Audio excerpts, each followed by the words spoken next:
Once you start creating and using these AI workers, what does work look like? Let's take a look.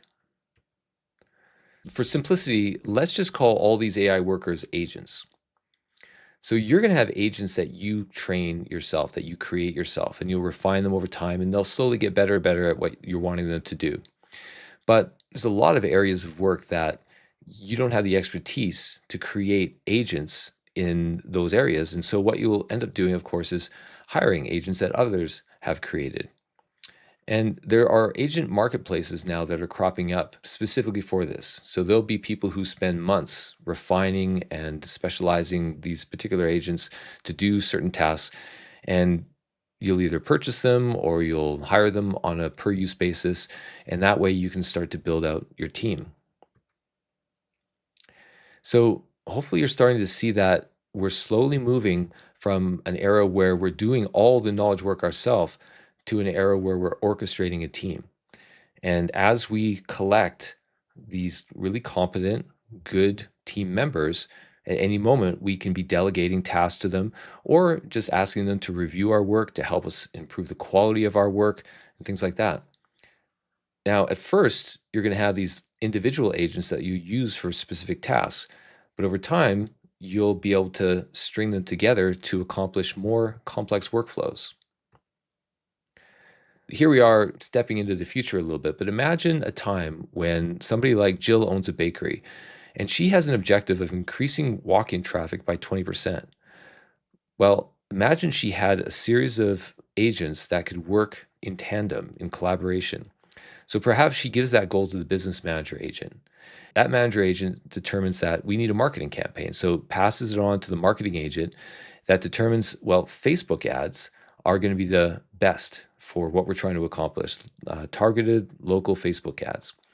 And then the Facebook ads agent creates, say, a dozen different potential ads and passes it through the company brand agent to make sure that we're using our color scheme and our fonts, our brand voice. And then before those Facebook ads actually go out, they run it by Jill and she approves, say, three of those Facebook ads. And then it goes through the legal agent to make sure that there's no copyright issues or other legal gotchas that Jill may not have thought about. And then to the accounting agent, which actually distributes the funds, making sure that there's a return on investment and we're not overspending. And every day, the reporting agent sends a report to Jill and lets her know how things are going. So companies are creating these kind of multi-agent workflows right now. Obviously, they're very difficult to create with the current tools, but over the next few years, this is the kind of thing that's just going to become commonplace for people like Jill and her bakery. So if you're Jill, you're obviously running your bakery, but when you're doing the knowledge work, the office work, this is more of a model that you could be using is orchestrating. Now, of course, if you're somebody that your entire job is knowledge work, then much more so, you're going to be orchestrating a team of agents to accomplish your goals.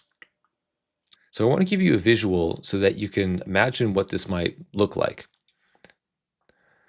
Imagine this is you. Obviously, you're not working in an auditorium and it's not going to look this weird, but imagine you're working on your computer and you have a team of agents that you've collected, kind of like this audience. They cost next to nothing. And at any point while you're working, you can call down one of these people to help you with what you're doing. So maybe you're trying to write up a contract. And so you're like, hey, contract lawyer, come on down here. And she comes running down. She says, yeah, how can I help? And you say, hey, I'm trying to write this contract. It needs to say this and this and this. Can you do that for me? And boom, within 3 seconds, the legal assistant has created that contract for you. And then you move on to your next things.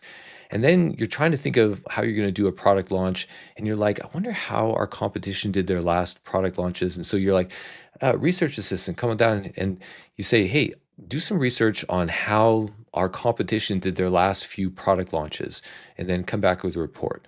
And that assistant does that kind of research, comes back with a report for you, and that kind of thing. Like throughout your day, you're calling upon these different assistants. And at first, they don't know you. And so you're having to give them context and information and some of your files. Some of them, you're going to give them access to tools like your email and your calendar. And others, you're going to connect up with automations. Slowly over time, you build out these workflows and capabilities, and your team gets more and more competent.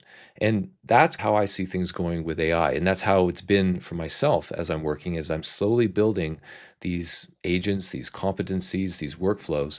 And it saves me time, it reduces my stress over time, and I'm able to move on to new and more interesting things. Let's finish up by talking about the opportunity that now exists because of this AI revolution, because of this transition phase that we're in right now. I see that there's four opportunities. The first is to just use AI to enhance your abilities. So, on two levels, on the one level, giving yourself capabilities that you just didn't have before, like the ability to write code or to produce images that otherwise you wouldn't have the capabilities of doing. And on the other side, taking all of your knowledge and expertise and having the ability to enhance what you do, to train agents in order to provide better service, different products, take what you're capable of to the next level.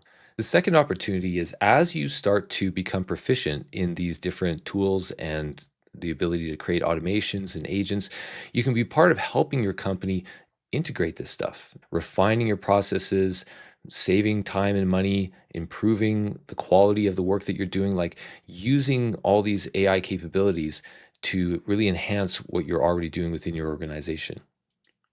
The third opportunity is to get to a level where you can actually be part of the strategic conversation.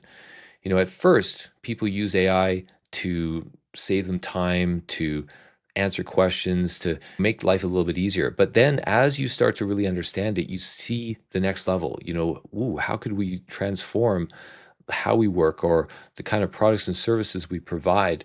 How could we go to that next level? It takes a while to get to that point where you can start to envision where this can go. But then it's like the world opens up. You see a whole kind of new range of possibilities. So that's the third level, is getting to the point where you can be part of those strategic conversations and envisioning where you can go with this. The fourth opportunity is just to get to a level where you can pivot like a pro. This isn't going to be a smooth ride. It's going to be bumpy as hell, I think. And it's going to be difficult for a lot of people to make this transition to this new normal that we're moving into. And by gaining this knowledge, you'll be able to start to identify what are the opportunities in your industries, what are the ways that AI is going to replace or displace people, and what are the ways that you can use AI to move on to the next level. So, by understanding everything that we've talked about here and starting to learn and implement and use these tools, you'll get to a point where you can start to see, oh, wow, I need to make some moves if I'm going to have a successful career over the next few years. Okay, we've covered a lot in this course so far. We've gone from the blinking cursor to a point where we're envisioning a whole different way of working. In the last video, we'll look at a roadmap for how do you make steady progress as you start to learn AI, implement it in your careers, and really move into this new era that we're moving into. I'll see you there.